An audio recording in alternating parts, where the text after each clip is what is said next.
Good morning po sa lahat mga idol.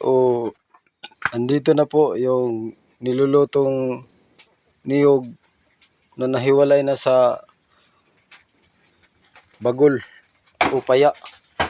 Andito na po siya, niluluto na po ang mga niyog na po ito. Niluluto na po dito sa pugon o hurnuhan. Andyan po yung mga apoy mga idol. At nandito po yung may-ari. Yan po mga idol. Nahihiya po siya idol kasi sobrang gwapo kasi niya ngayon.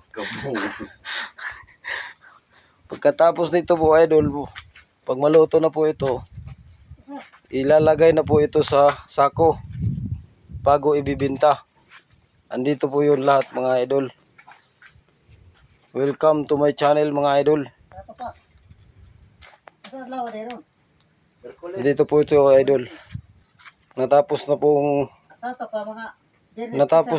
paglugit sa mga niyog, coconut. Pagkatapos niyang nalugit, nandito na. Niluluto naman ulit po ito. Dalawang bisis kasi ito lulutuin mga idol. Lulutuin ito sa yung hindi pa siya bagong biak. Tapos lulutuin.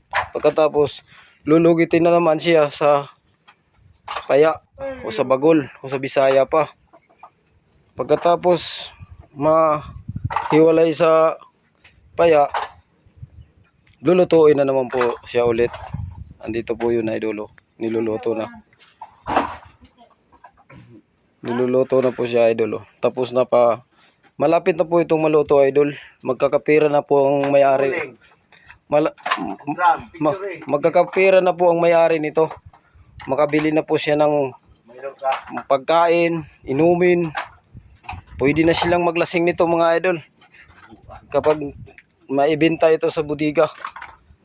Ayun idol. Ingat lang po sa work.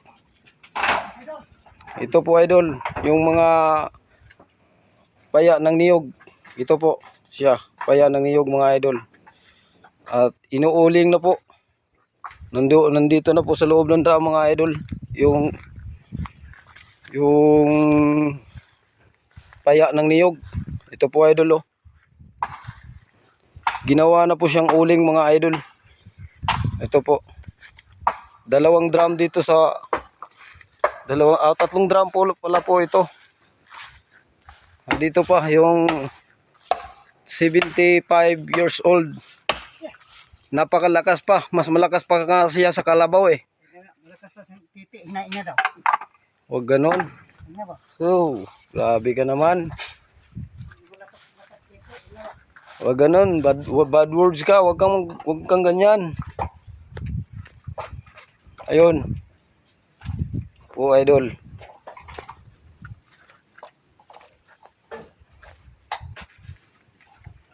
Ito, picturing lalo. Kalayo. Ayun po idol. Malakas na apoy. Para maluto.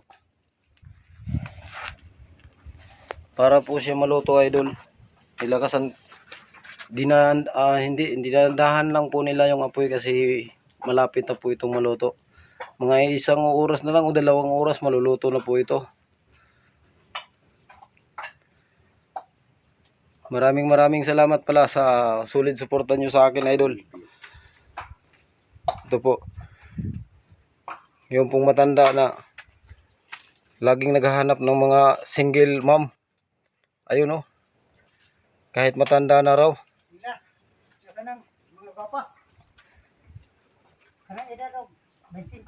Hanggang dito na lang po mga idol. Maraming salamat po sa panonood nyo, sa solid suporta nyo sa aking maliit na bahay. Maraming salamat po sa walang sawa nyong pagtangkilig at pagsuporta nyo sa akin. Maraming salamat po. Hanggang dito na lang po at hanggang sa susunod na vlog ko. Maraming salamat po. God bless. Love you.